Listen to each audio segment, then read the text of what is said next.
अस्सलाम वालेकुम। आज की इस वीडियो के अंदर हम आपको दिखाएंगे कि किस तरह पाकिस्तान की फ़ौजी ताकत को पूरी दुनिया तस्लीम कर रही है और इंडिया के बहुत सारे दिफाई तजियाकार और मेजर्स पाकिस्तान की इस उभरती हुई ताकत को पूरी दुनिया पर मुसल्लत होते हुए देख रही है और किस तरह पाकिस्तान दिन ब दिन अपनी फ़ौजी ताकत पर काम कर रहा है और अपने आप को मजबूत कर रहा है। पाकिस्तान की इस वक्त फ़ौजी ताकत के अंदर स्टेल्थ तैयारें C-35 तकरीबन 40 के लगभग पाकिस्तान में मौजूद हैं और पाकिस्तान फ़ज़ाई तौर पर दुनिया में 5वें नंबर पर आ चुका है। तो आपको दिखाते हैं कि किस तरह इंडियन इसके बारे में क्या राय रखते हैं। पाकिस्तान को F-16 लड़ाकू विमानों के रडार सिस्टम के लिए तकनीकी और इंजीनियरिंग सपोर्ट देने का फैसला ले लिया है। हालांकि ये भारत के लिए अच्छे संकेत नहीं है। यानी अगले एक दशक से भी ज़्यादा समय तक अमेरिका पाकिस्तान के F-16 बेड़े को वेंटिलेटर पर नहीं बल्कि पूरी तरह एक्टिव रखने की गारंटी दे रहा है और F-16 को इलेक्ट्रॉनिक वॉरफेयर सिस्टम से $500 मिलियन की लागत से उसको ये मॉडर्नाइजेशन का करने जा रहे हैं।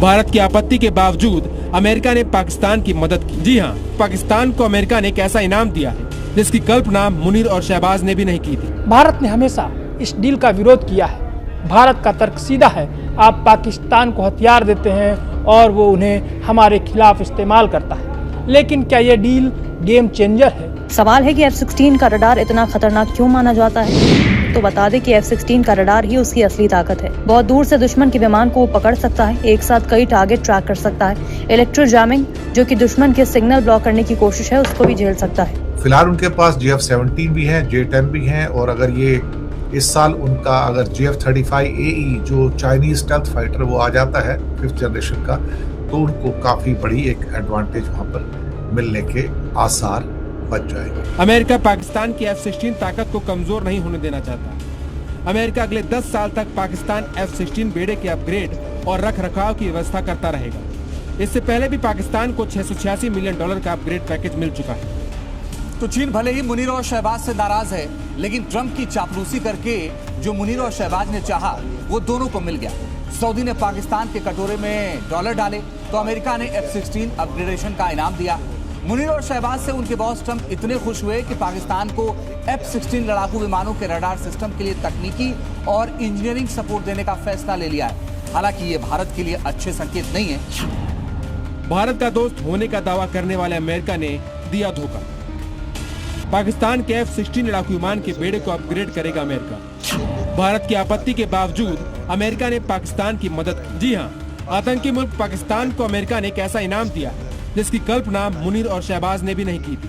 पाकिस्तान एक बड़े अमेरिका रक्षा सौदा का हिस्सा बन गया, जिसके तहत पाकिस्तान को अब F-16 लड़ाकू विमान के रडार सिस्टम के लिए तकनीकी और इंजीनियरिंग सपोर्ट मिलेगा। इस डील का मकसद F-16 फाइटर जेट्स की क्षमता को बनाए रखना है। अमेरिका पाकिस्तान की F-16 ताकत को कमजोर नहीं होने देना चाहता। अमेरिका अगले 10 साल तक पाकिस्तान F-16 बेड़े के अपग्रेड और रख रखाव की व्यवस्था करता रहेगा।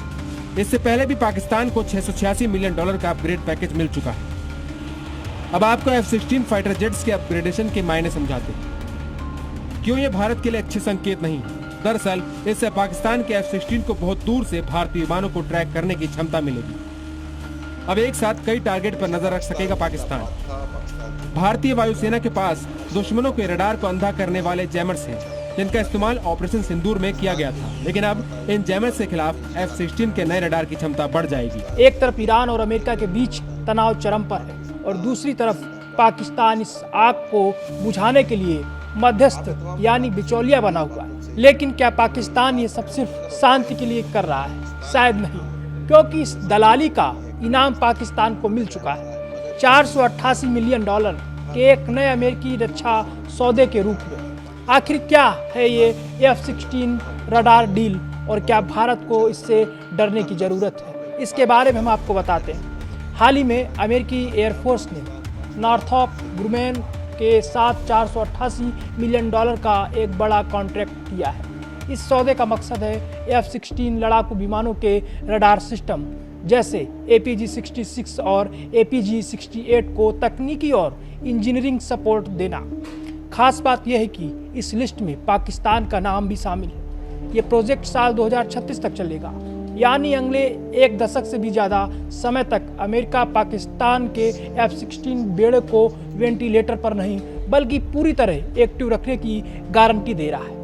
गौर करने वाली बात यह है कि दिसंबर 2025 में भी अमेरिका ने पाकिस्तान के लिए $686 मिलियन का अपग्रेड पैकेज मंजूर किया था। साफ है कि अमेरिका पाकिस्तान की हवाई ताकत को कमज़ोर नहीं होने देना चाहता है। अब सवाल उठता है क्यों अमेरिका पाकिस्तान पर इतना मेहरबान है। जानकार मानते हैं कि ईरान के साथ चल रहे तनाव में पाकिस्तान अमेरिका के लिए एक कन्फर्म मैसेंजर की भूमिका निभा रहा है। कई रिपोर्ट्स तो यहाँ तक कहती हैं कि पाकिस्तान सिर्फ मैसेज नहीं पहुँचा रहा बल्कि बातचीत में अमेरिका के हितों को आगे बढ़ा रहा है। अमेरिका के लिए पाकिस्तान एक ऐसा रणनीतिक पार्टनर है जिसके जरिए वो इस पूरे इलाके मतलब कि अफगानिस्तान, ईरान और भारत पर नज़र रख सकता है। हालांकि अमेरिका कहता है कि ये डील आतंकवाद के खिलाफ है, लेकिन दुनिया जानती है कि F-16 का असली इस्तेमाल कहाँ होता है। भारत ने हमेशा इस डील का विरोध किया है। भारत का तर्क सीधा है, आप पाकिस्तान को हथियार देते हैं और वो उन्हें हमारे खिलाफ इस्तेमाल करता है। लेकिन क्या ये डील गेम चेंजर है? इसका जवाब है नहीं। पुराने जेट्स पाकिस्तान के पास जो F-16 हैं वो काफ़ी पुराने हो चुके हैं। ये नया अपग्रेड उन्हें कोई नई घातक शक्ति नहीं दे रहा बल्कि सिर्फ उनके पुराने रडार को ठीक रखने का जरिया है। राफेल की ताकत की बात करें तो भारत के पास मौजूद राफेल 4.5 जनरेशन का विमान है। राफेल की टेक्नोलॉजी, उसके सेंसर और मिसाइल सिस्टम पाकिस्तान के किसी भी अपग्रेडेड F-16 से कोसों आगे है। रिलायबिलिटी बनाम सुपीरियरिटी की बात करें तो ये डील पाकिस्तान को सिर्फ रिलायबिलिटी बनाम सुपीरियरिटी की बात करें तो ये डील पाकिस्तान को सिर्फ कम्युनिकेशन और रिलायबिलिटी में मदद करेगी, लेकिन जंग के मैदान में भारत की हवाई श्रेष्ठता को चुनौती देना उसके लिए अब भी मुमकिन नहीं। अमेरिका ने पाकिस्तान समेत अपने सहयोगी देशों के F-16 फाइटर जेट्स के रडार सिस्टम को लंबे समय तक सपोर्ट देने के लिए करीब $488 मिलियन यानी लगभग 4,000 करोड़ रुपए का कॉन्ट्रैक्ट जारी किया है। ये कॉन्ट्रैक्ट अमेरिकी रक्षा दिग्गज नॉर्थरॉप ग्रुमन को दिया गया। ये कोई छोटा मोटा काम नहीं बल्कि एक लॉन्ग टर्म टेक्निकल और इंजीनियरिंग सपोर्ट प्रोग्राम है जो 31 मार्च 2036 तक चलेगा। यानी आने वाले 10 साल तक F-16 की आंख और दिमाग यानी रडार सिस्टम को लगातार अपग्रेड और मेंटेन किया जाएगा। ये सौदा अमेरिका के फॉरेन मिनिस्ट्री सेल्स प्रोग्राम के तहत किया गया। इसके जरिए वो अपने सहयोगी देशों की सेनाओं को मजबूत बनाए रखता है। इस लिस्ट में सिर्फ पाकिस्तान ही नहीं बल्कि बहरीन, बेल्जियम, चिली, डेनमार्क, मिस्र, Greece, Indonesia, Iraq, Israel, Jordan, दक्षिण Korea, Morocco, Netherlands, Norway, Oman, Poland, पुर्तगाल, रोमानिया, थाईलैंड और तुर्की शामिल हैं।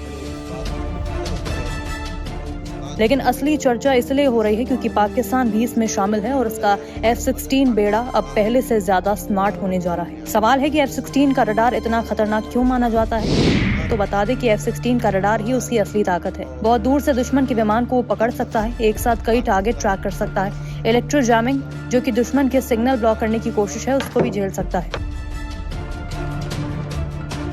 हालांकि अमेरिका ने पाकिस्तान को अपना सबसे advance AESA radar AN/APG-83 SABR नहीं दिया। इसका मतलब साफ है कि अमेरिका संतुलन बनाए रखना चाहता है ताकि भारत को सीधा खतरा महसूस ना हो। पाकिस्तान के पास अभी जो रडार हैं AN/APG-66 और AN/APG-68 वो पुराने मैकेनिकल स्कैन सिस्टम है, लेकिन अब इनका सॉफ्टवेयर अपग्रेड होगा जिससे उनकी क्षमता पहले से ज्यादा बढ़ जाएगी। इससे पहले 2025 में हुए $686 मिलियन के पीछे सौदे में पाकिस्तान के F-16 को लिंक 16 नेटवर्क से जोड़ा गया। इसका मतलब है कि अब एक विमान अकेले नहीं लड़ेगा, हवा, जमीन और कंट्रोल सेंटर सब एक नेटवर्क में जुड़े जाएंगे। अगर एक जेट दुश्मन को देखता है तो पूरी फोर्स को उसकी जानकारी तुरंत मिल जाएगी। इसे सेंसर फ्यूजन कहा जाता है जो आधुनिक हवाई युद्ध की रीढ़ बन चुका है। अब सवाल है कि भारत के लिए इससे क्या संकेत है? भारत के पास मजबूत इलेक्ट्रॉनिक वॉरफेयर सिस्टम है जो दुश्मन के रडार को अंधा कर सकते हैं, लेकिन इस अपग्रेड के बाद F-16 जैमिंग के खिलाफ ज्यादा मजबूत हो जाएंगे, यानी कि मुकाबला और ज्यादा हाईटेक हो जाएगा।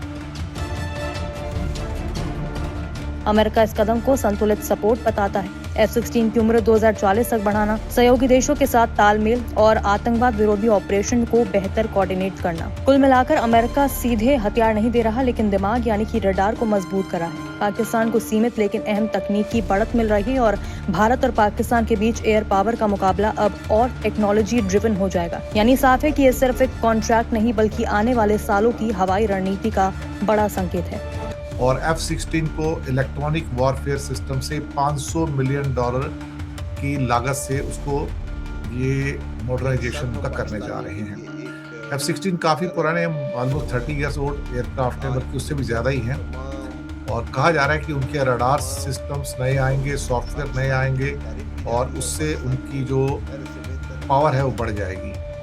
तो इसमें ख़ास तौर से कोई अमेरिकन कंपनी है, उसको ये कॉन्ट्रैक्ट दिया गया है पूरा का पूरा, और ये करीब करीब $500 मिलियन का ये पूरा कॉन्ट्रैक्ट है। और इससे अभी F-16 2040 तक उनके ओर चलेंगे। 2040 यानी कि 14-15 साल ये एयरक्राफ्ट उनका अभी और चल पाएगा। फिलहाल उनके पास JF-17 भी हैं, J-10 भी हैं, और अगर ये इस साल उनका अगर JF-35AE जो चाइनीज स्टेल्थ फाइटर वो आ जाता है 5th जनरेशन का, तो उनको काफ़ी बड़ी एक एडवांटेज यहाँ पर मिलने के आसार बन जाएंगे। इसके साथ ही तेहरान ने यानी कि RGC ने एक बड़ी वार्निंग दी अमेरिका को कि choose between an impossible operation और ए बैड डील। ये वर्ड यूज किए गए हैं, चूज बिटवीन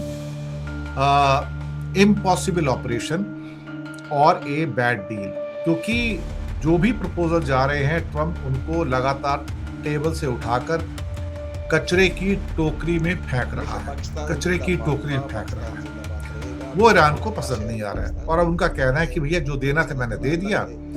अब उनका कहना है कि Trump must choose between an impossible operation और a bad deal with the Islamic Republic of Iran. The warning reflects rising tension between the two countries, particularly over US military pressure in the region। ये एक ही तरीका है इसको अब पढ़ने का कि ट्रम्प या तो इसे एक्सेप्ट कर ले जो हमने डील दी है, और उसमें न्यूक्लियर पर्टिकुलर जो डील है वो कहते हैं कि पहले तुम समझौता करो, सेकंड स्टेज में जाके जब पहला समझौता हो जाएगा, लागू हो जाएगा, तब हम न्यूक्लियर डील पे बात करेंगे। उससे पहले हम न्यूक्लियर डील पे बात नहीं करेंगे बिल्कुल भी।